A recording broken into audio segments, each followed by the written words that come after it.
Ginoong Paulo V. Santa Ana. Katulad ng ibang mga kandidato ngayon, isa rin ako sa mga pinabalog ng kaba, pangamba at pagdududa. Hindi biro sa akin ang tumayo at humarap sa maraming bilang ng tao. Ako ang tumatakbo lamang sa isip ko ay, hindi ako nilagay dito kung hindi ko kaya. Ang mga nag-uumapaw na suporta galing sa mga kabarangay, ang pagmamahal na labis ng naramdaman, lalong-lalo na sa mga mahal ko sa buhay. Ang naging sandata ko upang magpagtagumpayan ko ang titulo ito. Isa ito sa mga bagay na hindi ko makakalimutan sa buhay ko.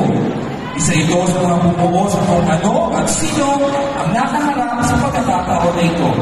Bilang isang maharlika ng halamanan, labis kong pasasalamatan ang mga taong patuloy na nagparamdam ng nag-aalam na pagmamahal at suporta hanggang sa mga oras na ito. Sa barangay